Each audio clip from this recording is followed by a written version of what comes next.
भगवान श्री कृष्ण कहते हैं, घर में इस दिशा में जल से भरा मटका रखने से दरिद्रता दूर होती है, घर में लक्ष्मी का निवास होता है, घर में कभी धन की कमी नहीं होती है। दोस्तों, आज के समय में रसोई घर की प्रत्येक वस्तु या तो धातु से बनी हुई है या फिर प्लास्टिक की, मिट्टी से बनी चीज़ों का इस्तेमाल बहुत कम हो गया है। प्राचीन काल में ऋषि मुनि मिट्टी से बने पात्र में ही भोजन करते थे और मिट्टी से बने पात्र में ही जलपान करते थे। मिट्टी के बर्तनों में खाना बहुत ही धीमी आंच पर पकता है, इसलिए खाने के पोषक तत्व नष्ट नहीं होते। भोजन में मौजूद प्राकृतिक तेल नष्ट नहीं होते हैं। मिट्टी के बने बर्तन में खाने में तेल का प्रयोग बहुत कम होता है, इसलिए यह कोलेस्ट्रॉल को कम करता है तथा हार्ट अटैक के लिए फायदेमंद होता है। कम तेल में ही स्वादिष्ट भोजन बन सकता है। शास्त्रों में मिट्टी से बने बर्तनों का बहुत अधिक महत्व बताया गया है, इसलिए किसी बड़ी पूजा में अथवा यज्ञ आदि में मिट्टी से बने पात्रों का ही प्रयोग किया जाता है। मिट्टी से बने पात्र को बहुत ही शुभ माना जाता है। इसका संबंध धन की देवी लक्ष्मी से है, इसलिए घर में मिट्टी के पात्र होना अति आवश्यक है। इससे घर में धन संपत्ति की वृद्धि होती है। वास्तुशास्त्र के अनुसार घर में यदि मिट्टी से बना हुआ पात्र अगर सही दिशा में रखा जाए तो उसके कई शुभ परिणाम प्राप्त होते हैं। माँ लक्ष्मी का घर में वास होता है और धन से जुड़ी समस्याएं समाप्त होती हैं। एक ही मिट्टी का पात्र आपके जीवन को सुख समृद्धि से भर सकता है। इसे आपको सही दिशा में और सही स्थान पर रखना है और केवल एक दिन इसके पास एक दीपक जलाकर इसकी पूजा करनी है। यह मिट्टी का पात्र आपके घर से संपूर्ण नकारात्मक ऊर्जा को खत्म कर देता है और सुख शांति प्रदान करता है। दोस्तों, शास्त्रों में जल को ही जीवन कहा गया है। हमारे शरीर में 70% पानी होता है, इसीलिए जल से जुड़ी चीज़ों पर हमारे जीवन पर गहरा प्रभाव पड़ता है। वास्तुशास्त्र में जल को रखने के लिए एक विशिष्ट दिशा का निर्धारण किया गया है, क्योंकि आप अपने घर में हैं, जिस स्थान पर पानी रखते हैं और उसको पीते हैं, उसी के अनुसार आपका शरीर और मन बनता है।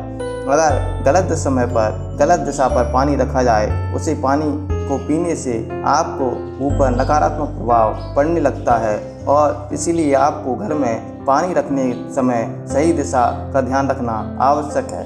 साथ ही सोते समय अगर आप अपने पास जल से भरा पात्र रखते हैं तो उसकी दिशा का भी ध्यान रखना आवश्यक होता है। मिट्टी के जल के पात्र में रखने से जल को पीना बहुत ही लाभकारी होता है। आपके तन के साथ भी मन को भी शुद्ध रखता है। आप मिट्टी के पात्र में जल भरकर अगर सही दिशा में रखेंगे, यदि आप मिट्टी के पात्र में जल भरकर रखते हैं तो आप स्वस्थ तो रहेंगे ही, साथ ही आपकी दरिद्रता भी खत्म हो जाएगी। भगवान श्री कृष्ण ने भी महाराज युधिष्ठिर को जिन 5 वस्तुओं के बारे में बताया था, उसमें जल से भरा मिट्टी के पात्र का भी उल्लेख किया गया है। जल से भरा मिट्टी का पात्र आपके जीवन से समस्त नकारात्मक ऊर्जा को समाप्त करके आपके जीवन में सुख समृद्धि प्रदान करता है। मिट्टी के पात्र और जल से जुड़े वास्तु नियम आपको अवश्य जान लेने चाहिए। इसीलिए आज हम आपको मिट्टी से बने पात्र और इसमें रखे जल की सही दिशा और इसके पूजन के बारे में सही जानकारी देने वाले हैं। सबसे पहली बात, भगवान श्री कृष्ण कहते हैं रसोई घर में मिट्टी से बना हुआ मटका अवश्य रखना चाहिए।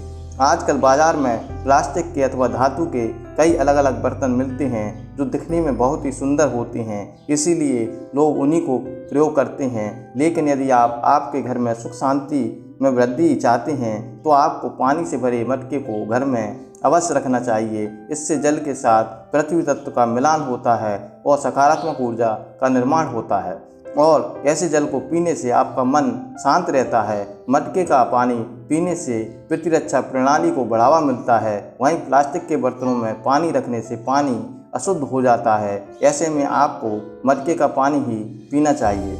जिन लोगों को त्वचा से जुड़े रोग होते हैं उन्हें मटके का ही पानी पीना चाहिए। इससे त्वचा संबंधी कई परेशानियों को दूर भगाया जा सकता है।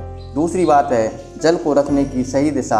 आप अपने घर में पानी किस दिशा में रखते हैं, यही आपका भाग्य तय करता है।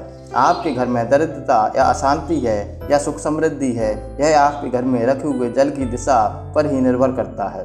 हमारे वास्तुशास्त्र में जल, अग्नि, वायु, आकाश और पृथ्वी इन तत्वों के लिए विशिष्ट दिशाओं का बारे में बताया गया है। अगर इन्हें गलत दिशा में रखते हैं तो वास्तु दोष निर्माण होते हैं। वास्तुशास्त्र में जल के लिए सबसे अधिक शुभ दिशा ईशान दिशा बताई गई है। यह दिशा उत्तर और पूर्व के मध्य की दिशा होती है। साथ ही पश्चिम दिशा में भी जल का पात्र रखने से धन संपत्ति में वृद्धि होती है, किंतु जल के पात्र को कभी भी दक्षिण दिशा में नहीं रखना चाहिए। इस दिशा में जल को रखने से स्वास्थ्य संबंधी परेशानियां आ सकती हैं। उत्तर दिशा में पानी का टैंक या पीने का पानी रखा जाए तो ऐसे घर में शांति और सुख बढ़ता है। दक्षिण पूर्व दिशा को भी पानी टैंक लगाने के लिए उपयुक्त नहीं माना जाता, क्योंकि इसे अग्नि की दिशा कहा गया है। अग्नि और पानी का मेल गंभीर वास्तु दोष निर्माण करता है। पानी के लिए तीसरी बात है, पानी के मटके को कैसे रखना चाहिए। आप मटके में पानी भरकर रखें अथवा धान्य रखें, परंतु घर में एक मटका अवश्य रखें। लेकिन इस बात का विशेष ध्यान रखें कि घर में मटका कभी भी खाली नहीं रखना चाहिए। अगर आप मिट्टी के घड़े में धन धान्य भरकर रखते हैं, उत्तर दिशा में रख देते हैं, तो इससे देवी अन्नपूर्णा की कृपा आपको प्राप्त होगी और जीवन भर आपको धन धान्य की कमी महसूस नहीं होगी। जो लोग तनावग्रस्त होते हैं, मानसिक रोगों से परेशान होते हैं, तो उन्हें मटके में पौधा लगाकर उसे नित्य जल देना चाहिए। इससे उन्हें लाभ प्राप्त होगा। यदि घर में धन की कमी के कारण तनाव रहता है या आर्थिक कारण से परेशान हैं, तो ऐसे में आप उत्तर दिशा में रखे पानी से भरे मटके के आगे घी का दीपक जलाएं।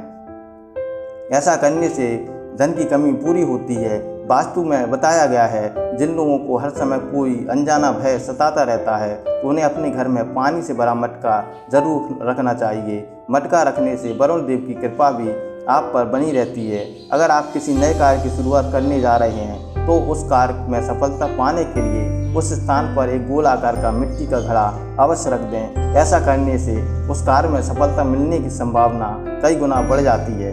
यदि आपके घर में क्लेश ज़्यादा हो रहा है, छोटी छोटी बातों पर वाद विवाद अधिक होता है, तो आप मिट्टी से बने पात्र में पक्षियों के लिए दाना और पानी अवश्य रखें। ऐसा करने से आपके घर में धन से जुड़ी समस्याएं भी जल्द ही समाप्त हो जाती हैं तथा आपस में प्रेम बढ़ता है। आप यह भी देख लें, यदि आपके घर के नलों में से पानी टपकता है, तो यह आपके मानसिक परेशानी का कारण हो सकता है। इसलिए जल का बहुत महत्व है। आप उन नलों को तुरंत सुधरवा लें।